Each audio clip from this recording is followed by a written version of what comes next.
I didn't see the new Baywatch movie. Did they include drones in it at all? Well, they should have. A dramatic rescue at Lennox Head, New South Wales, Australia has made world history after a new drone technology was used to save swimmers struggling in heavy surf.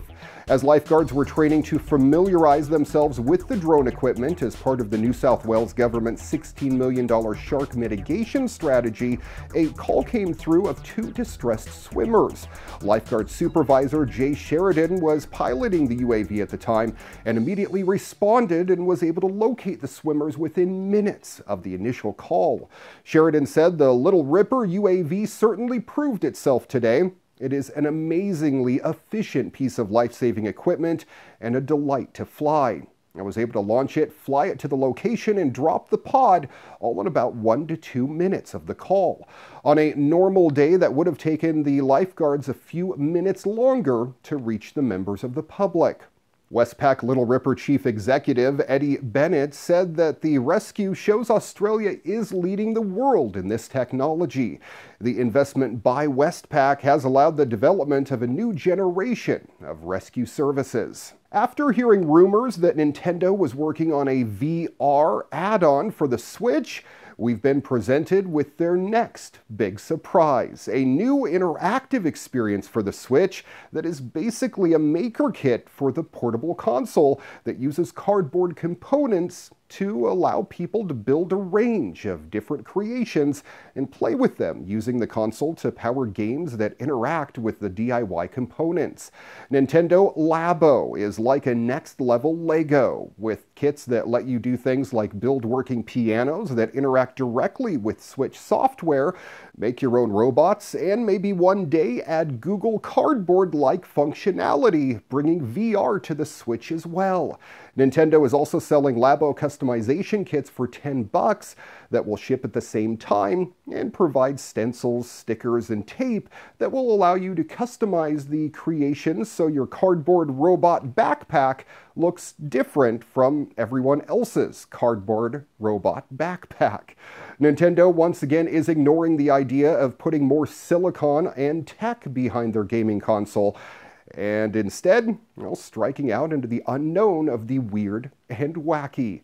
This does look like you could really have a good time with it, and one that won't necessarily result in a huge new source of wasted plastic after people move on to the next big thing. If it's pulled off right, then this could be another hit for Nintendo. I am a VR addict, and if they give me VR on the Switch, I would be hooked. As far as the cardboard maker components go, well, we all know that kids love to build things out of old boxes. Mirrorless cars, terrifying as they may sound, are coming. In 2015, the United Nations gave the go-ahead for car makers to replace mirrors with cameras and display systems. So the race is on to design tech that's fit for the job. Now Mitsubishi Electric says it's developed the industry's highest performing vehicle camera, able to detect objects up to 100 meters away.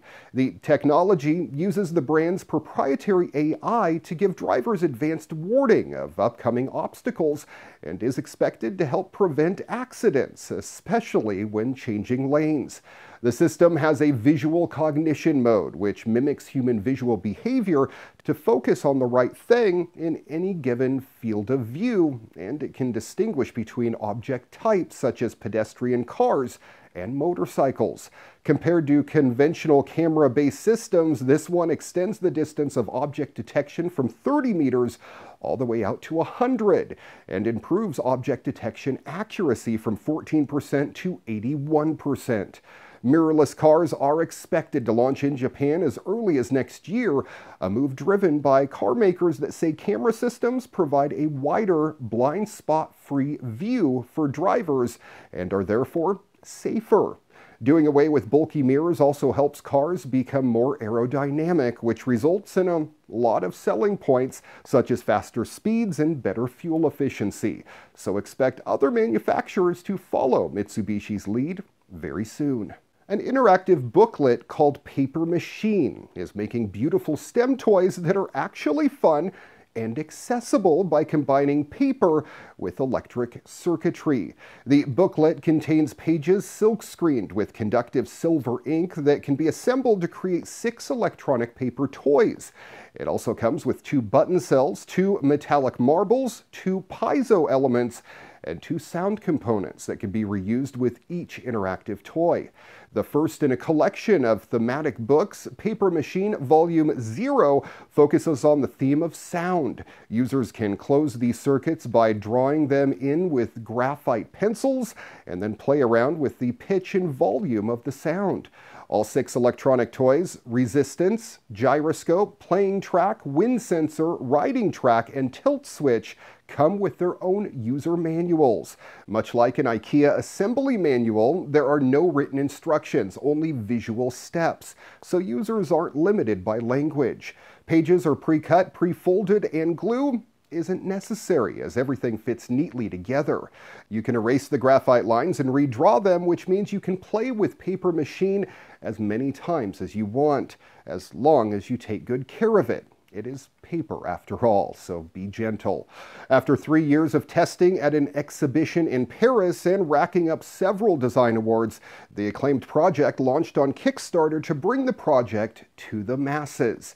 Early bird prices start at $35 for one Paper Machine booklet, though it looks like those pledges are quickly being snatched up.